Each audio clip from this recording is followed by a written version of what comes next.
Quick, take it. Vale. El nombre antiguo de Kachina. I found Kachina's ancient Sí. name. Hang in there, Malco. Just a little longer. Vichama, I'm so glad you didn't come with us. Don't be sad.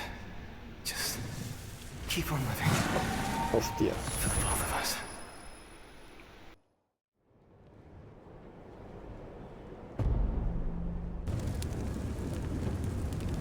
We're back! We found Kachina's ancient name, too! Well, it's fairly complicated. Let me give you the condensed version.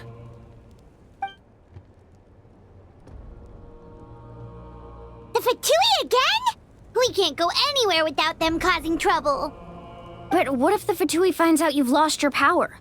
Won't they try to take advantage of the situation? That's why it has to be our little secret. No one else can know, or we're asking for trouble.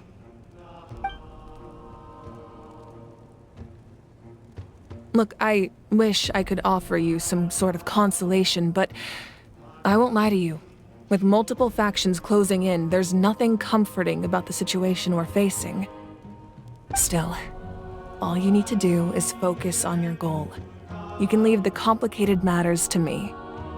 I can also step in on the Pyro Archon's behalf. There's a limit to what I can accomplish, but I'll help you however I can. There's no need to be so modest, Yan-san.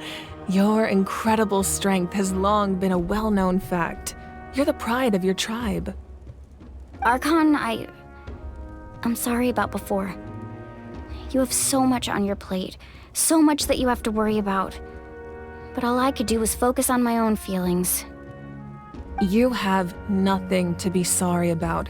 We all get overwhelmed by our emotions, myself included.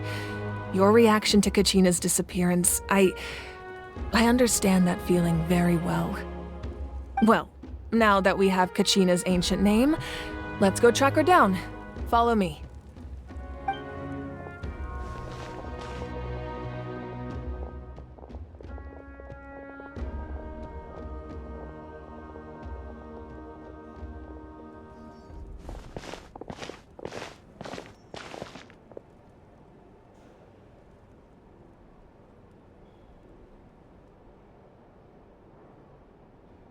What is this place?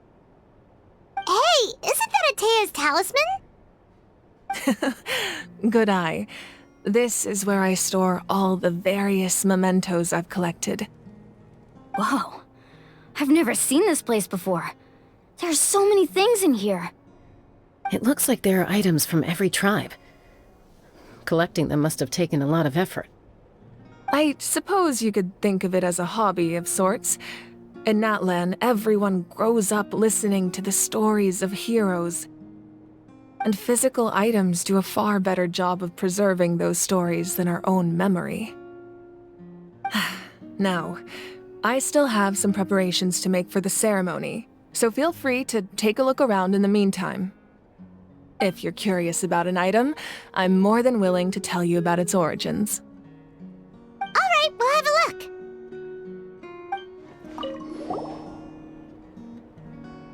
There are so many jars and potions around here. Do they have anything to do with alchemy? No, those belong to the Masters of the Nightwind. They're ceremonial tools used to amplify the ability to communicate with the Night Kingdom and the Wyab. Yamaya is an expert in this field, and she taught me a lot. Even though she appears stoic and serious, she actually has a keen sense of humor. The tools you see here are quite traditional. Her students found them outdated, so she passed them on to me. The contents of the jars aren't all that special. Oh, except the big jar in the middle. That's what she really wanted to give me. Ooh, must be something really cool. What's inside? Grape juice. Huh? It's quite tasty, although probably expired by now. Make sure to handle everything with care. This cup, for example, it's heavier than it looks.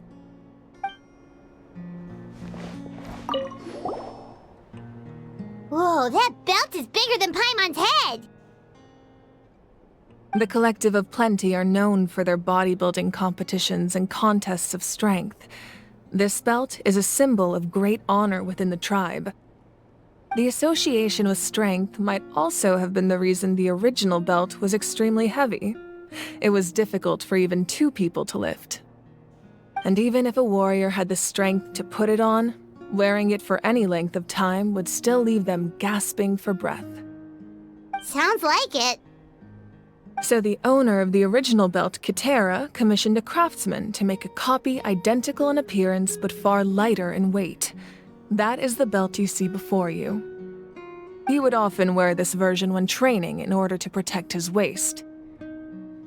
Or he made a lighter version so he could wear it all the time and show it off. This fishing basket looks familiar. This flower looks like it's thriving.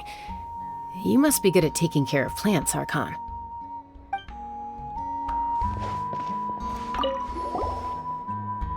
Hey, there's a fishing rod here.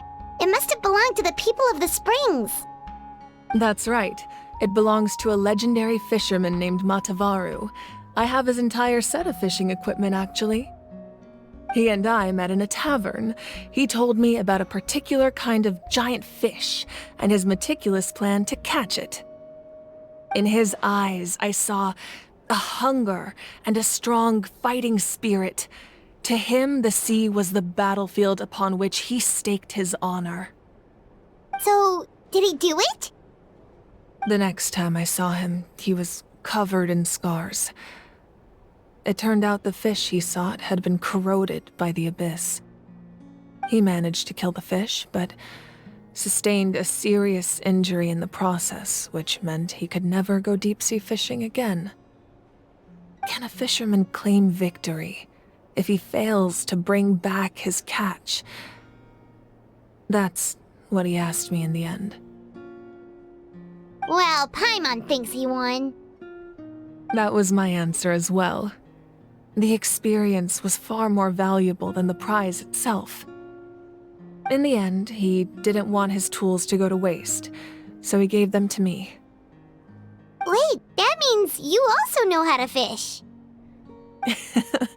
Maybe we can go head-to-head sometime.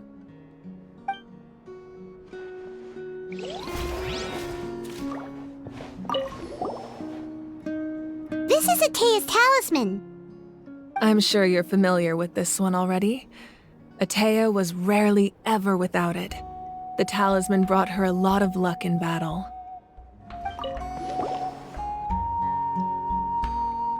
The powder still needs some time to settle, so let's wait a little longer. Well, what do you think of my collection? Do you feel like you have a better understanding of Natlan's culture now? Yeah, if each item represents a different story, seems like Natlan's really been through a lot. Does every item hold a special memory, just like Atea's talisman? That's right. The items in my collection actually serve a similar purpose to the ancient names passed down among the tribes. They demonstrate the true shape of time. The shape of time? Most people perceive time as a linear concept, almost like a straight line that can only move forward. We cannot change the past or predict the future. But there's also a different theory, one that I believe to be closer to the truth. Namely, that the past, present, and future all exist at once. At once? Paimon's not sure she understands. Let's say your journey ended right now. Thinking back on your experience in each nation, which one would you say was the most important? Exactly. Even at the end of your journey, the things you experienced along the way don't cease to exist. They become part of who you are. Take out a portion of that journey, and you would likely make very different decisions, and eventually arrive at a very different destination. The future is the same way. It exists even though it has yet to come to pass. We just lack the means to perceive it. Of course, there are those with the power to foresee the future. They simply call it by a different name. Fate. You're quite familiar with that concept, I would imagine.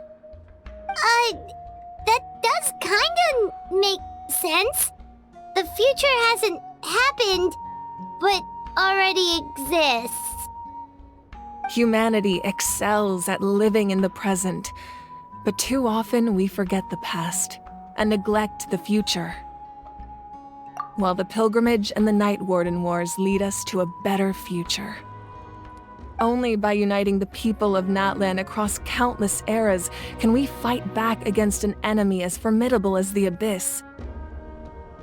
To come up with such a set of rules, the first Pyro Archon must have possessed a level of insight I can only imagine. That's correct. At first, he was a mortal man with no special power. After he ascended to the divine throne, he used it to borrow power from the heavens and establish the rules of Natlan. Namely, a framework through which ordinary people can ascend to Archonhood. By holding the pilgrimage, we're able to determine the strongest among us, and when that person ascends to the divine throne, their inner flame will awaken. In addition, the sacred flame will grant them significant knowledge and memory of this land. After all, that's how I came to know everything I just told you.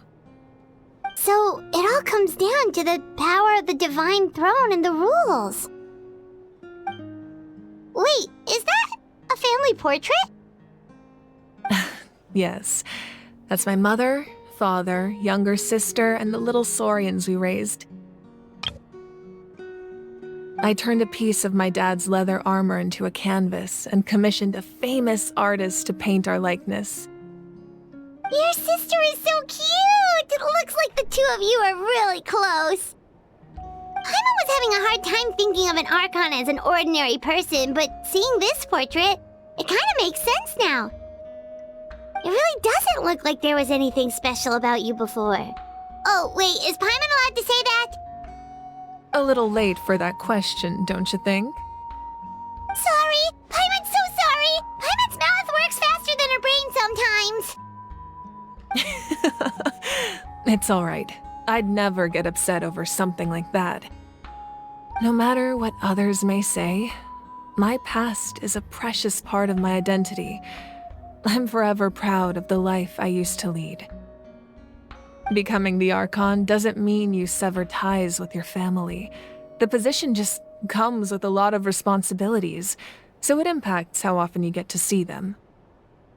My father made the most delicious stew, so my sister would often bring me a large pot of his cooking, and we would sit on a blanket and eat it together. One time, we didn't close the door securely, and the saurians you were raising ran into the room and knocked over the entire pot. My sister immediately burst into tears. The two troublemakers were going for the meat, but when they saw my sister's distress, they froze on the spot. I still remember the way they laid there, sulking like a pair of children, even after making such a mess. It was frustrating, but in the end, all I could do was comfort my sister and move on. Wow. Isn't that what being a family is all about? I think about that story a lot, actually. As the Archon, I made a vow to defend this nation, and experiences like that, they were— Well, what happened after that? This portrait looks pretty old. Your sister must be all grown up by now, right? I believe she ended up working as an architect and artist. She built many houses and crafted many beautiful works of art. Anyway, that's enough about me. Now that the powder is settled, we can begin. Ian-san, Mulani, Chaska, over here please. Place the ancient name up there, and then we'll begin.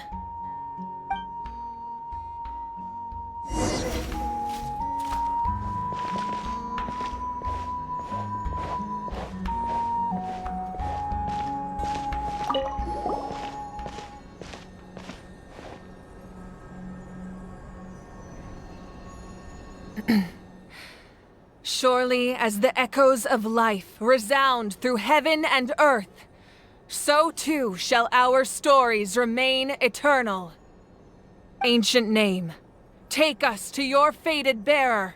Allow her to answer our call.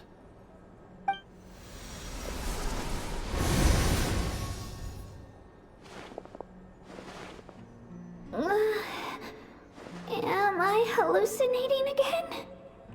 Kachina, are you okay? Huh? I'm not seeing things, am I? Is the Abyss playing tricks on me again? It's okay, Kachina. It's just us.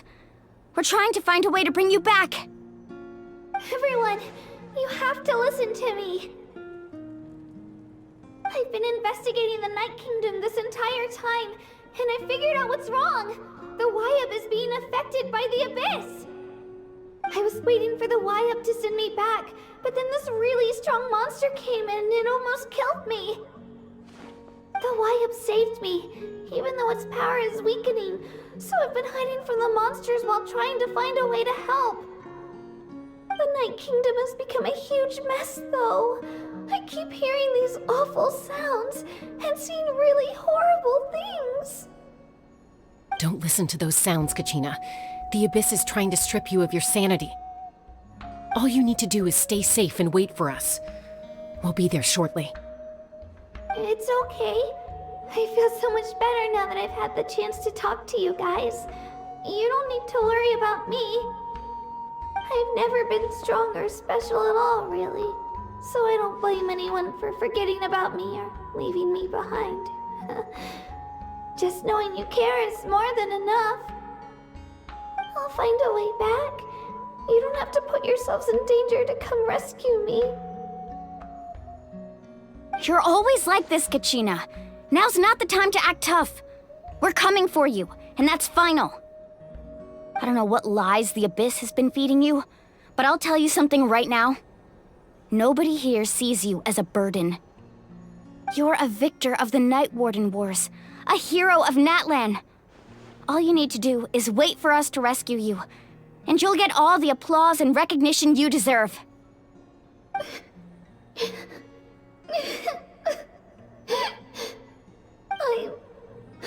I'm really scared. Everything's so dark and creepy here. And I don't want you to put yourselves in danger because of me. I don't want to hold anyone back ever again. All you need to do is place your trust in us, just like you always have. No one fights alone. We're not leaving you behind. Not ever. Yeah, we're so close, we can't call it quits now. Thank you. Be careful. Looks like we've lost contact. Now comes the most dangerous part. You have to traverse the Night Kingdom in your physical form. This entrance to the Night Kingdom was left behind after an abyssal invasion. Even a brief amount of time inside could expose you to corrosion. I know. I'm prepared for that possibility. All right, then I wish you all the best. I'll tell Koichi to be ready just in case. She's very experienced in dealing with abyssal corruption. That face you just made. Don't tell me you two got into another argument. No, I just feel bad for creating more work for her. I'll go with them too, Archon. The more people, the stronger the party. Thank you so much for your help, everyone. It really means a lot that you're willing to brave these dangers with me. And there's no time to lose, so let's get going. Now that I've lost my power, I won't be able to provide much practical support. But I can still keep an eye on the situation from here. Eon-san, I know it's unlikely, but if you encounter a situation you can't handle... That won't happen. I hope not.